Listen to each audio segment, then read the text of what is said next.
Magandang araw mga bata, kamusta kayo? Ako nga pala si Teacher Jim at masaya akong makita kayong muli ngayong linggo. Masaya din ba kayo ngayon? Sige nga, ipakita nyo nga sa inyong mga katabi ang inyong mga ngiti. Magaling! Bago tayo magsimula, may ininda akong mga bugtong na dapat nyong sagutin sa 5 segundo. Handa na ba kayo? Una, hindi tao, hindi hayop, ngunit lumuluha. Ano ito? Tama, ito ay kandila. Pangalawa, maliit pa si Nene, marunong nang magtahi. Ano ito?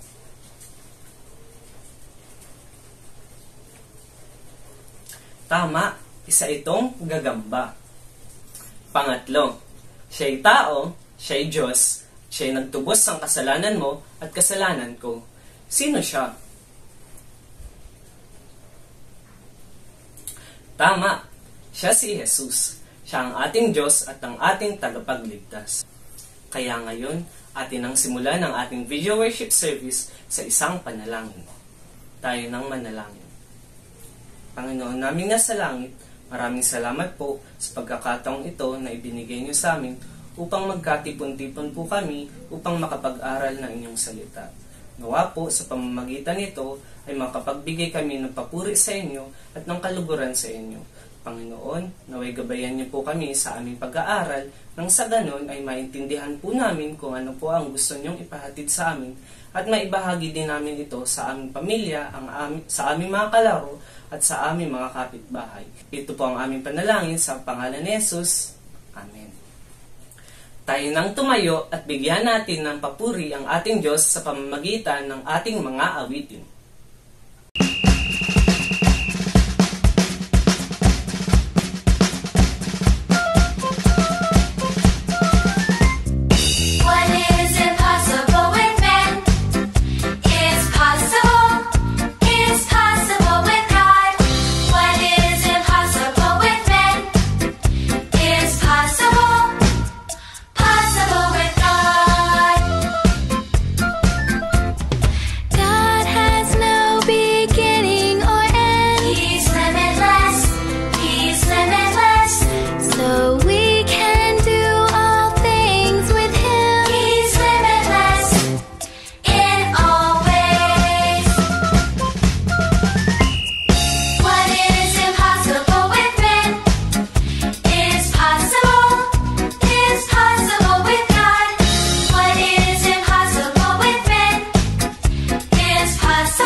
Walking in the rain, walking every day, walking all the way, walking in the sunshine, walking in the rain, walking with Jesus.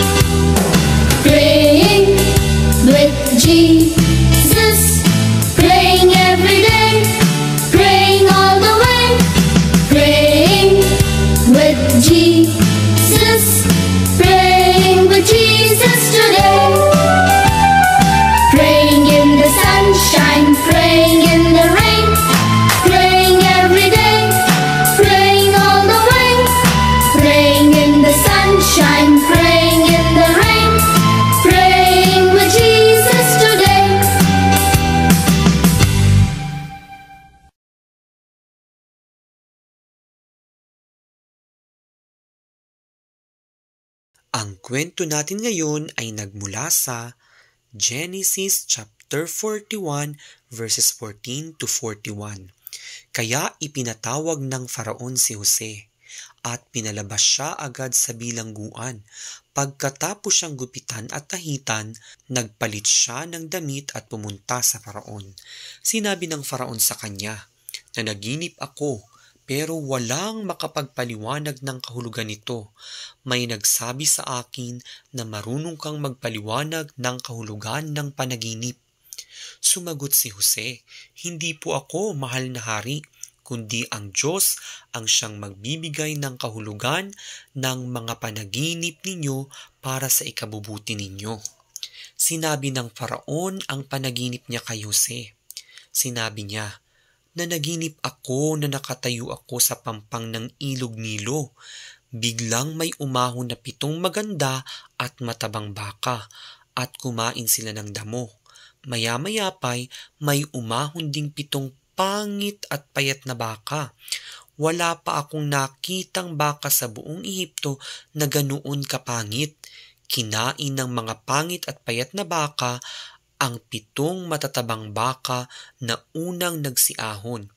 Pero pagkakain nila, hindi man lang halata na nakakain sila ng ganoon dahil ganoon pa rin sila kapapayat at bigla akong nagising. Pero nagkatulog ulit ako at nanaginip na naman. Nakakita ako ng 7 uhay na mataba ang butil na sumulpot sa isang sanga. At sa sanga ring iyon, sumulpot din ang 7 uhay na payat ang butil at natuyo dahil sa mainit na hangin na galing sa silangan. At kinain ng mga payat na uhay ang 7 matatabang butil na uhay. Sinabi ko na ito sa mga salamangkero, pero wala ni isa man sa kanila ang makapagpaliwanag ng kahulugan nito." Sinabi ni Jose sa Faraon, "Mahal na hari, ang 2 panaginip po ninyo ay iisa lang ang kahulugan. Sa pamamagitan ng mga panaginip ninyo, ipinapahayag sa inyo ng Diyos kung ano ang kanyang gagawin. Ang 7 matatabang baka at ang 7 matatabang uhay ay parehong 7 taon ang kahulugan. Ang 7 payat at pangit na baka at ang 7 payat na butil na uhay na pinatigas ng mainit na hangin na galing sa silangan ay nangangahulugan po ng 7 taong taggutom. Gaya po ng sinabi ko sa inyo, mahal na Faraon, ipinapahayag sa inyo ng Diyos kung ano ang kanyang gagawin. Sa loob po ng darating na 7 taon, magiging labis ang kasaganaan sa buong Ehipto, pero susundan po agad ito ng 7 taon na tagutom, at makakalimutan na ng mga tao ang naranasan nilang kasaganaan dahil ang tagutom ay nagdulot ng pinsala sa lupain ng Ehipto. Matinding tagutom po ang darating na parang hindi nakaranas ng kasaganahan ang lupain ng Ehipto. 2 beses po kayong nanaginip, mahal na Faraon, para malaman ninyo na itinakda ng Diyos na mangyayari ito at malapit na itong mangyari. Kaya ngayon, mahal na Faraon, minumungkahi ko po na dapat kayong pumili ng isang matalinong tao para mamahala sa lupain ng Ehipto. Maglagay din po kayo ng mga opisyal sa buong Ehipto para ihanda ang lugar na ito sa loob ng 7 taon ng kasaganaan. Sa mga panahong iyon, ipaipon niyo rin po sa kanila ang lahat ng makokolekta ninyo galing sa mga ani at sa ilalim ng inyong pamamahala. Ipatago po ninyo sa kanila ang mga ani sa mga kamalig ng mga lungsod. Ang mga pagkain ito ay ilalaan para sa tao kapag dumating na ang 7 taong tagutom sa Ehipto para hindi sila magutom. Ginawang tagapamahala si Jose ng Ehipto. Nagustuhan ng hari at ng kanyang mga opisyal ang mungkahi ni Jose. Sinabi niya sa kanyang mga opisyal, "Wala na tayong makikita pang ibang tao na kagaya ni Jose na ginagabayan ng Espiritu ng Diyos." Kaya sinabi ng Faraon kay Jose, sapagkat sinabi sa iyo ng Diyos ang mga bagay na ito, wala na sigurong iba pang tao na may kaalaman at pag-unawa na kagaya mo. Gagawin kita ngayon na tagapamahala ng aking kaharian at gobernador ng buong Ehipto, at susunod sa iyo ang lahat ng tauhan ko, pero mas mataas pa rin ang karapatan ko kaysa sa iyo. Mapagpalang umaga sa inyo mga bata. Ako muli ito, si Teacher Joy. Linggo na naman. Isang pagkakataon na naman ang pinagkaloob sa atin ng ating dakilang Diyos upang papurihan at sambahin siya. Ganun din ang makinig ng kanyang salita. Naway handa tayong lahat na gawin ito. Kaya ang tanong ni Teacher, handa na ba kayo? Kung hindi pa din, gawin natin ang ilang mga bagay na ito. Umupo ng maayos, itikom ang bibig at manahimik, buksan ang ating mga tenga at puso sa pakikinig, at isipin kung paano natin maisasabuhay ang mga ito. Kapag iyan ay ginawa ninyo hanggang matapos ang ating gawain ngayon, siguradong magiging masaya ang ating Diyos. Nais niyo ba mapasaya ang ating Diyos? Kung oo, sundin natin ang lahat ng ito. Okay ba yun mga bata? Mabuti! Ngayon, halina't ating simulan ang ating pakikinig sa pamamagitan ng pagbabalik-aral sa ating napakinggan na karaang linggo. Ano nga ang pamagat ng ating Bible lesson? At ano ang tituro nito sa atin? Tama! Ang pamagat ng ating Bible lesson na karaang linggo ay ang pangako ng Diyos kay Jacob. Makikita natin sa kwento ang kapangyarihan ng Diyos at ang kanyang walang hanggang pagmamahal at pagtanggap kahit sa mga taong di karapat-dapat. Natutunan din natin na dapat tayong makinig sa boses ng Panginoon at gagawa siya ng kamanghamanghang bagay sa pamamagitan natin, tulad ni Jacob. Ngayon, sa ating Bible lesson ay makikilala natin ang isa din sa mga taong ginamit ng Diyos upang maihayag ang kanyang kapangyarihan. Tara, kilalanin natin siya at alamin natin kung paano siya ginamit ng Diyos. May ilang katanungan si Teacher bago tayo magsimula ng ating Bible lesson. At gusto ko ang isagot ninyo sa bawat tanong na ito ay, ang Diyos ang gumagawa. Kasabay ang pagturo ng ating daliri sa itaas. Naintindihan ba yun mga bata? Sige, simulan na natin ito. Ito ang ating mga tanong. Sino ang nagpapasikat ng araw? Sino ang nagpapabagsak ng ulan? Sino ang nagpapatubo ng mga damo? Sino ang nagpapaihip ng hangin? Kaya niyo bang pasikatin ang araw? O pabagsakin ang ulan? O patubuin ang mga damo? O paihipin ang mga hangin? Hindi. Pero ang Diyos ang gumagawa. May mga bagay na imposible nating magawa. At kung minsan, ay may mga pinapagawa sa atin na talaga namang napakahirap gawin. Pero kasama natin ang ating Diyos. Tutulungan niya tayo.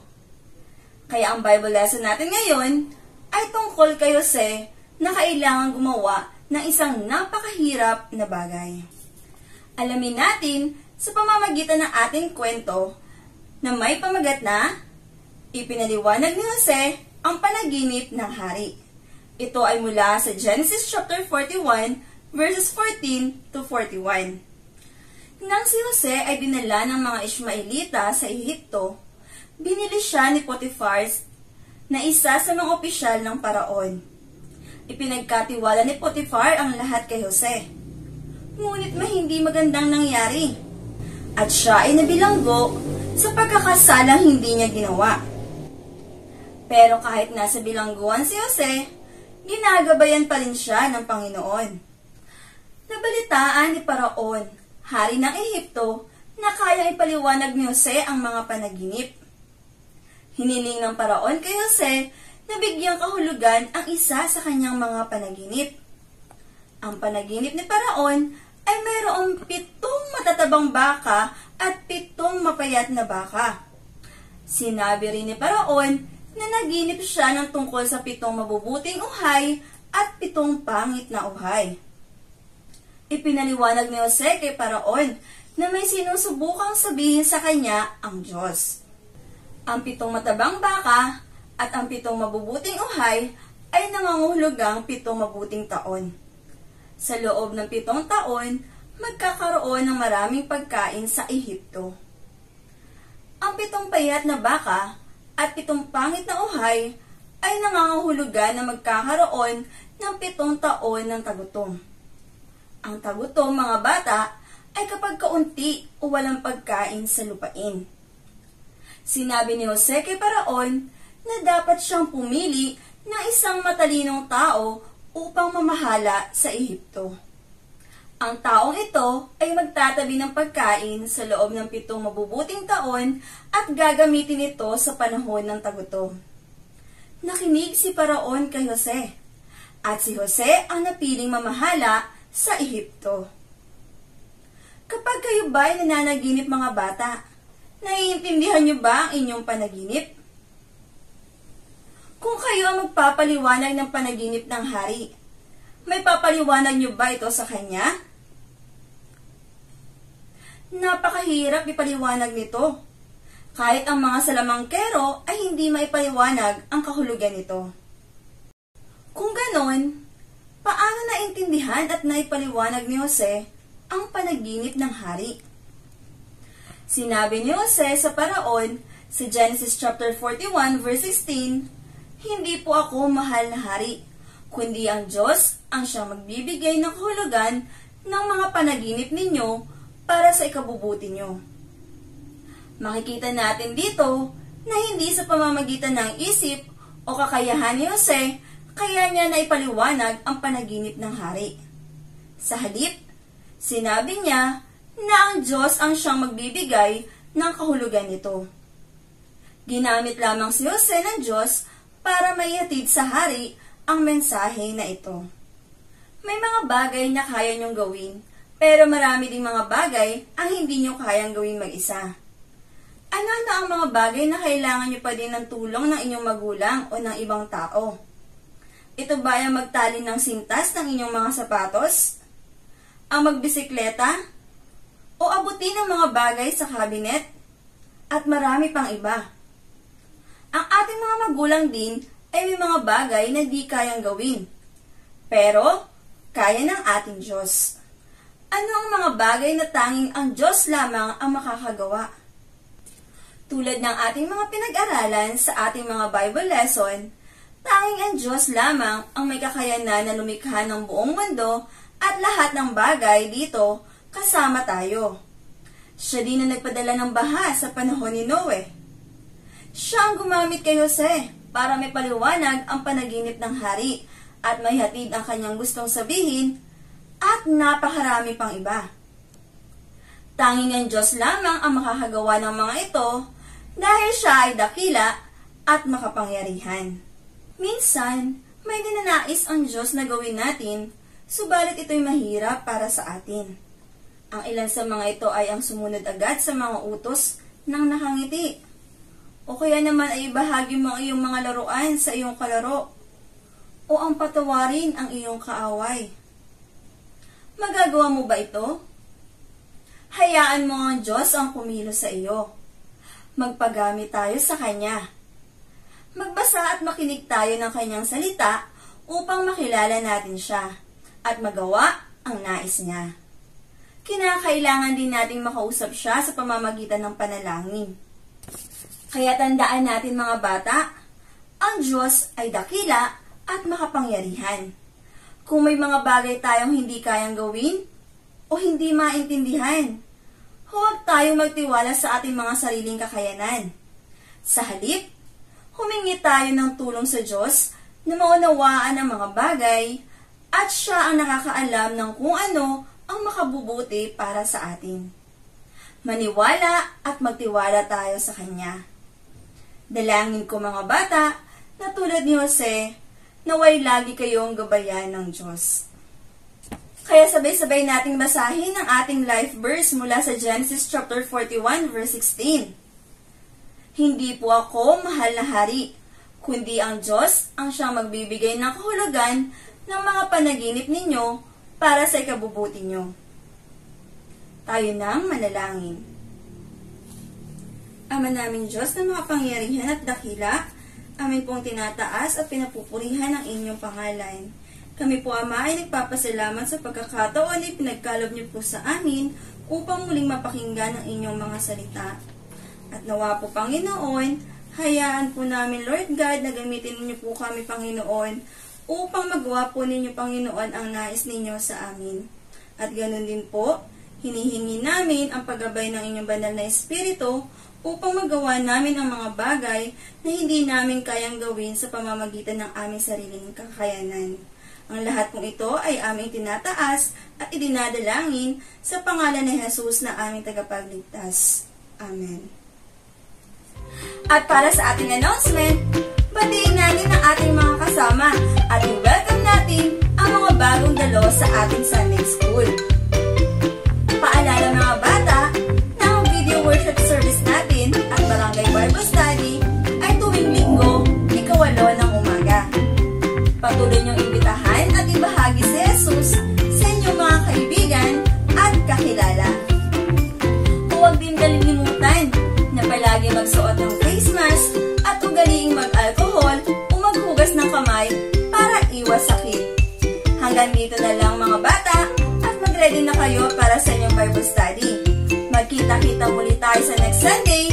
Ingat at paalam!